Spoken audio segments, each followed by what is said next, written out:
utilizamos el time. El time es nuestra mejor herramienta, porque nos dice qué vamos a usar para la curación de las heridas. La T del time es el control del tejido no viable, y el control del tejido no viable lo hacemos con el debridamiento. Claramente, debridamiento cortante parcial es lo indicado. La I es el control de la inflamación y de la infección. Acuérdense, entre el 60 y el 80% ya van a venir infectados. La M es el control del exudado. Cuánto líquido larga esa úlcera. Y la E es el control de los bordes epiteliales.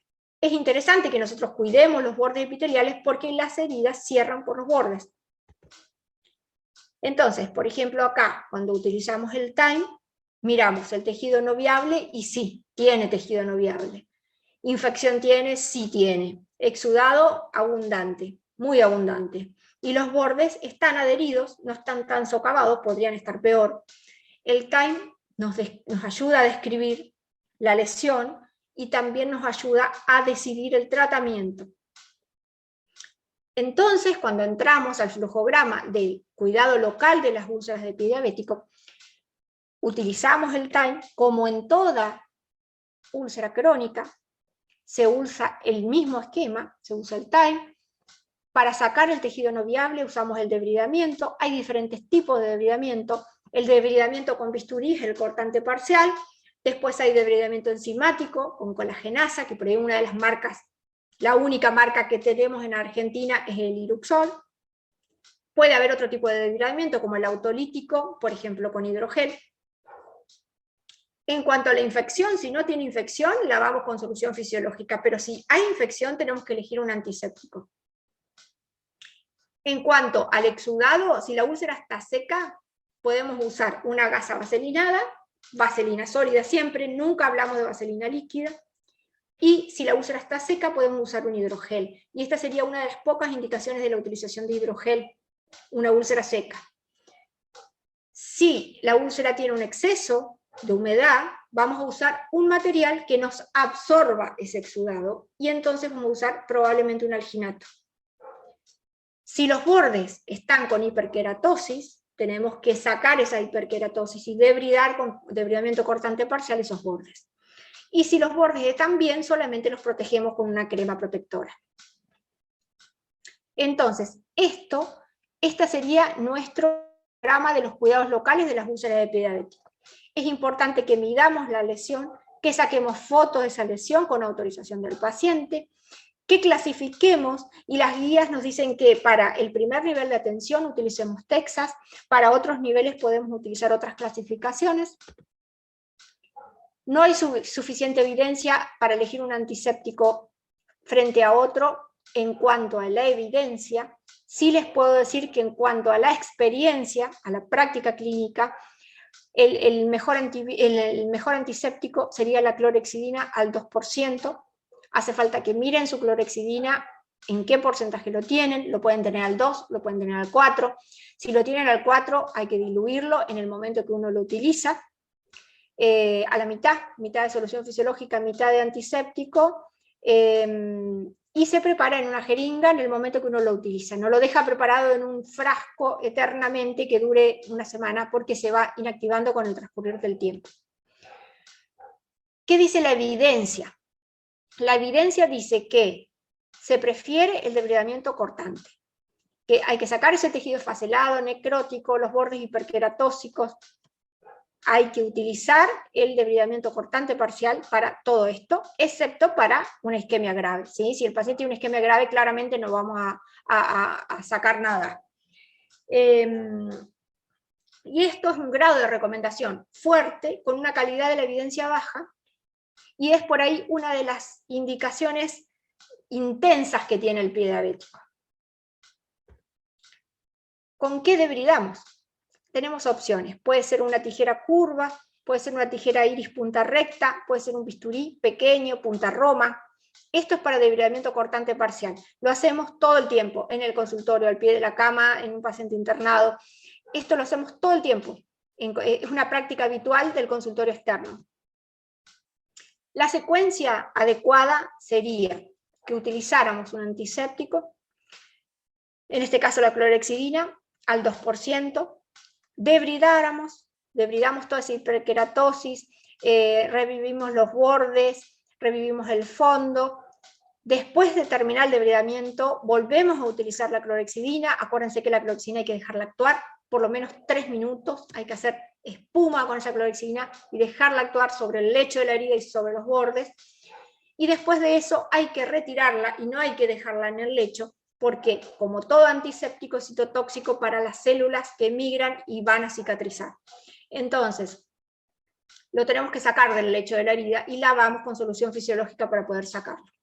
Esa sería nuestra secuencia lógica de realización de un debridamiento cortante parcial.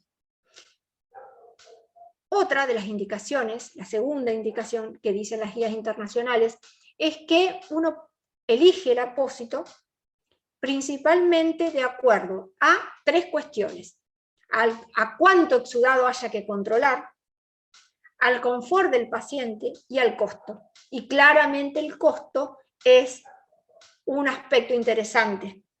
Y esto es un grado de recomendación fuerte y una calidad de la evidencia baja.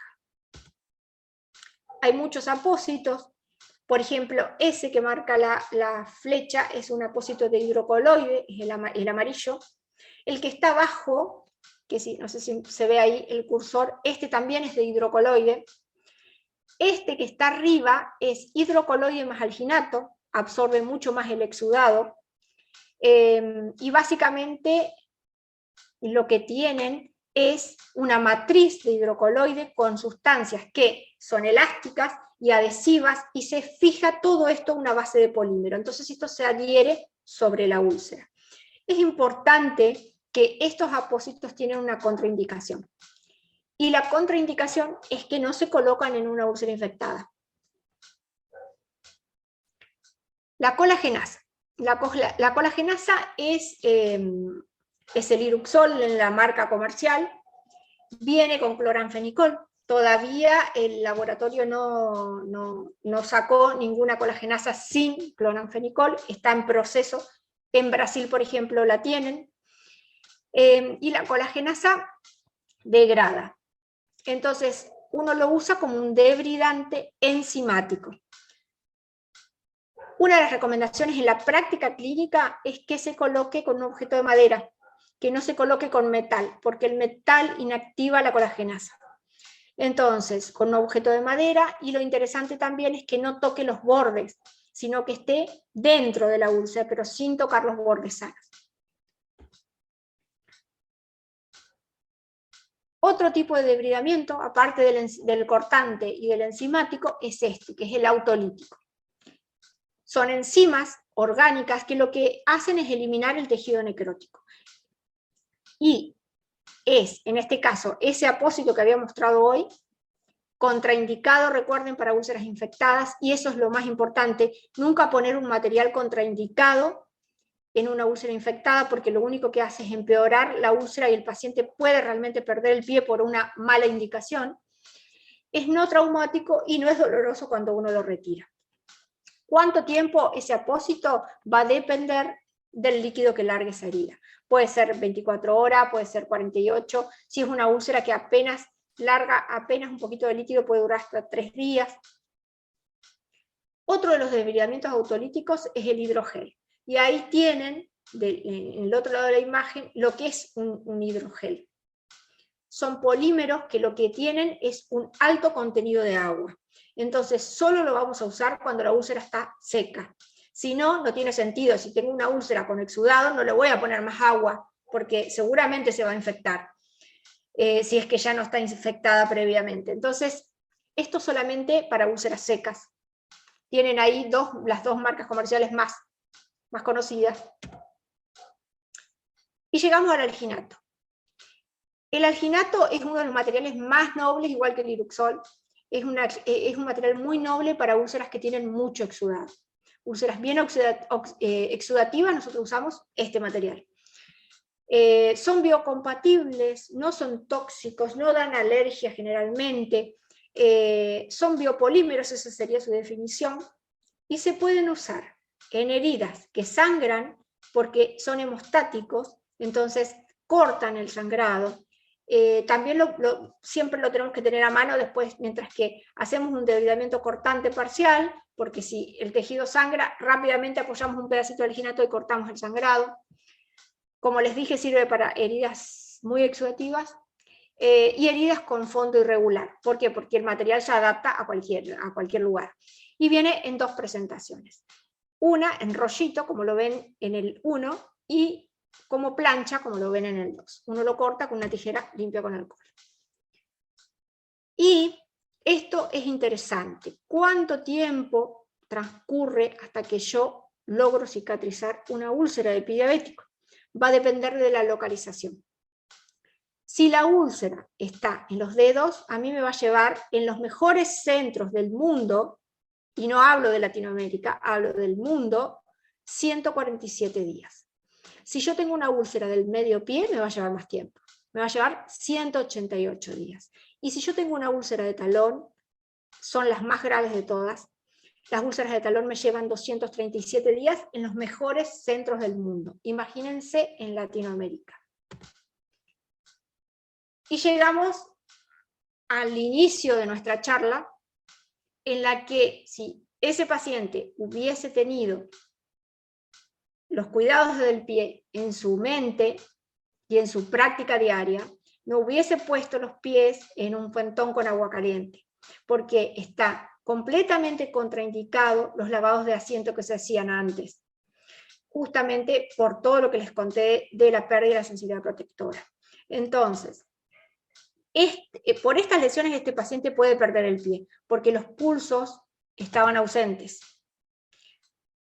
Acá de todas maneras hicimos cura avanzada de heridas, antibióticos, hicimos vasodilatador, actuamos con la hiperglucemia, y hicimos todo lo que pudimos hacer. El paciente fue mejorando. Si yo hubiese tenido una cama de internación, debería haberlo internado, porque esta patología tiene una isquemia como terreno y tiene una infección de más de 10 centímetros. Entonces tiene indicación de internación. Claramente las camas son escasas, y el convencer a otro profesional de que esto era un ataque de pie diabético al inicio, en la primera consulta, y que lo estábamos manejando por consultorio externo y derivado de un consultorio externo a otro consultorio externo, no era la mejor opción. De todas maneras, el paciente evolucionó y mejoró. Esto es de este mes que pasó. Y fíjense que al examen físico se ven dos cuestiones llamativas. Una, que son las venas dilatadas, y esto llama la atención al examen físico. La necrosis de la primera foto, y que en la tercera, cuarta consulta el paciente llega con una nueva lesión. Tiene otra ampolla, nueva, aguda, diferente a todas las anteriores que había tenido por la quemadura, y que no sabe cómo la hizo. Probablemente sea el roce del calzado. Entonces, mientras que estamos tratando de curar todo lo otro, el paciente vuelve con otra lesión nueva. Conclusiones. Estas son las conclusiones. Una, importantísima, descalzar al paciente en cada consulta nos brinda una información completamente única y salva pies en todas las instancias y en todos los escenarios. En la internación, en el consultorio externo, de cualquier consultorio, de cualquier nivel de complejidad, en los CAPS, en la calle, en una campaña de concientización y de prevención, en cualquier sitio que nosotros descalcemos al paciente, salva pies. Recuerden la línea del tiempo, recuerden que esto es un síndrome del pie diabético y que ese paciente lo vamos a ver en muchas instancias de su línea de tiempo. Y probablemente, si tengamos una buena relación médico-paciente, lo vamos a acompañar a lo largo de su vida, con sus lesiones, con sus lesiones preulcerativas, con sus descargas y sus deformidades estructurales. Que el debridamiento cortante parcial, dice la evidencia, que es lo mejor que hay para las úlceras de pie diabético, o sea que hay que acostumbrarse al bisturí. La segunda recomendación de la evidencia es que vamos a seleccionar el apósito de acuerdo a tres cosas: a la cantidad de exudado, al costo y al confort que le da al paciente. Otra de las conclusiones es que siempre saque fotos con autorización del paciente, tenga la foto guardada, compárela con la siguiente foto. Las úlceras de pie diabético evolucionan rápidamente y si tienen isquemia, de una foto a 24 horas es otro pie. Hay que medir, hay que saber cuánto mide una úlcera. Siempre vamos a tener que batallar con el biofilm, claramente. Esto nos va a llevar tiempo, muchísimo tiempo, muchísimos días de nuestra vida tratando de cerrar una úlcera. Si recibe la bomba, no se retire porque es muy tarde, se tiene que quedar a solucionar. Y la herramienta que tenemos para poder evaluar las úlceras de pie diabético es el time. Con el time nosotros logramos saber qué vamos a utilizar en esa cura avanzada de heridas. Esto nos lleva tiempo, nos lleva amor, nos lleva empeño. La cicatrización de las heridas es lenta. Les agradezco muchísimo la atención que me prestaron. Erika, no.